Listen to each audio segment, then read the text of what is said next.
NCR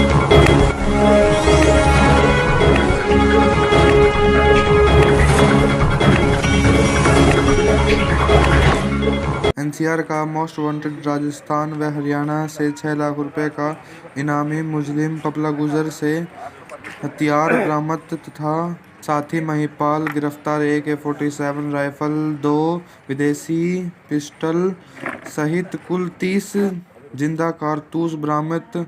गुजर को वर्ष 2019 में बहरोड थाने से उसके साथियों द्वारा AK-47 से अंधाधुंध फायरिंग कर हवालात से छुड़ा लिया गया। भारत के करीब 14 राज्यों के 250 छोटे बड़े शहरों में सर्च के बाद कोल्हापुर महाराष्ट्र से हुआ था पपला गिरफ्तार। वर्ष 2017 में महेंद्रगढ़ कोर्ट से पपला गुजर पेशी पर जाने के दौरान अपनी गैंग के साथियों द्वारा पुलिस पर फायरिंग कर हो चुका था फरार। फायरिंग में हरियाणा पुलिस का एसआई गंभीर रूप से घायल हो गया था, जिसके बाद उसकी मृत्यु हो गई थी। पपला को बहरोड थाने से भगाने व सहयोग करने वाले 33 लोगों को अब तक गिरफ्तार कर चुकी है राजस्थान पुलिस। था वो हथियार हमने बरामद किए। एक AK-47 है, 2 पिस्टल हैं और 32 कारतूस हैं उसके साथ में। इस गैंग के पास और भी हथियारों की जानकारी अभी मिली है, जो आपको आने वाले दिनों में कुछ बताएंगे उसके बारे में। इसके साथ साथ इसके एक साथी को भी आज हमने अरेस्ट किया है, महिपाल नाम है उसका। वो इसको फरारी के दौरान शरण देने और उसके साथ साथ आर्थिक मदद लाखों रुपए इस तक पहुंचाने का काम उसने किया था। उसको भी हमने आज गिरफ्तार किया है। तो ये 2 मुख्य जानकारी आप लोगों को देनी थी इसके बारे में। हथियार जो बरामद हुए, वो जो प्रेमिसेस है, पुराना जो घर है, वो भी महिपाल का ही है। तब ये कह सकते हैं कि फरारी के इस टाइम में सबसे ज़्यादा जिस व्यक्ति ने इसकी मदद की, सबसे ज़्यादा जो इसके सहयोग और संपर्क में रहा, वो साथी है जिसको आज पकड़ा। कहाँ से गिरफ्तार किया सर? ये कसोला थाना जो हरियाणा का, उस क्षेत्राधिकार में जो है उसका घर है, वहाँ उसके घर से पकड़े और वहाँ से थोड़ा साइड में कहीं निकल गया था और टीम लेके आ रही है, उसको पकड़ लिया। सर पपला फरारी के बाद कहाँ कहाँ रुका था, किन किन लोगों के संपर्क में आया था? फरारी के बाद कहाँ कहाँ रुका, ये तो बहुत लंबी सूची है कि शुरुआती महीनों में ये उत्तर भारत में ही था और मथुरा, आगरा, कानपुर, बनारस, हरिद्वार, ऋषिकेश, मतलब बहुत जगहों पे उत्तर भारत में रुका है।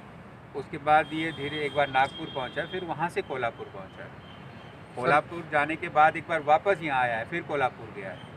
सर कल कोर्ट में पेश किया जाए, उसके बाद क्या पुलिस एक वेरिफिकेशन का एक अभियान अभी शुरू करेंगे हम। एसपी साहब और हम बात कर रहे थे उसके बारे में, ताकि पता लग सके कि कौन किसका आदमी लेबर है या कोई बदमाश आदमी।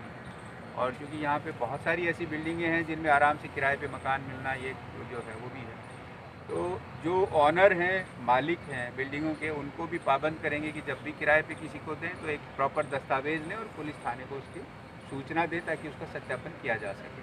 सर कल कोर्ट में पेश किया जाएगा, पपला को रिमांड पे दोबारा लेंगे? हाँ, अभी और केस है ना हमारे पास में, बिल्कुल लेंगे, बिल्कुल लेंगे। कितने अपराध में पुलिस के अलावा इंटेलिजेंस विंग की क्या भूमिका है? इंटेलिजेंस विंग फेल नहीं पा रहा? नहीं, ये कहना है कि इंटेलिजेंस विंग फेल है वो मैं उचित नहीं समझूंगा। हर एक का अपना अपनी भूमिकाएं होती हैं और इसका प्राइमरी काम जो था वो निश्चित तौर पे डिस्ट्रिक्ट पुलिस या क्राइम ब्रांच हमारी उन्हीं का था। इंटेलिजेंस की बहुत सारी इनपुट जो है टाइम पे आते रहते हैं, उनको सार्वजनिक नहीं किया जा सकता। नहीं सर, 32 लाख रुपए जो मिले थे बहरोड थाना ने, तत्कालीन थाना अधिकारी और गश्ती दल ने जो जब्त किए थे, वो कहाँ से लाना बताया? उसका पर्पज क्या था? लाना जहाँ से बताया वो तो अभी हम उसको क्रॉस चेक कर रहे हैं, क्योंकि ये कभी किसी का नाम लेता है, कभी किसी का।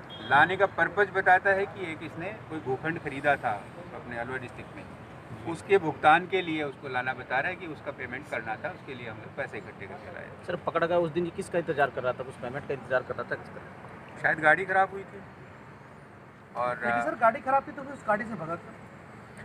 भागा क्यों, ये बिल्कुल बात सही है। मैंने कहा ना, इसकी कही हुई बातों के अभी हम लोग बहुत सारी इन्वेस्टिगेशन उस पर, कोई अपराधी सच नहीं बोलता पूरी तरह से, जो कुछ बताया जा रहा है उसका सत्यापन कर रहे हैं, जैसी जैसी सूरत आ रही है उसके हिसाब से आगे कार्रवाई कर रहे हैं। एक सर तत्कालीन थाना अधिकारी और दूसरे जो पुलिसकर्मी थे उन पे ये इल्ज़ाम लगाया गया कि उसको फरारी में उन्होंने मदद की है। क्या इन्वेस्टिगेशन में इस तरह की कोई बात आई है सामने निकल? देखिए, उनकी एक पैरेलल इंक्वायरी चल रही है अभी, ठीक है, वो अभी मैं आपके साथ शेयर नहीं करूंगा उसमें, लेकिन कोई ऐसे तथ्य आए जिनको आपको शेयर करने का मुझे ठीक लगा, निश्चित तौर पर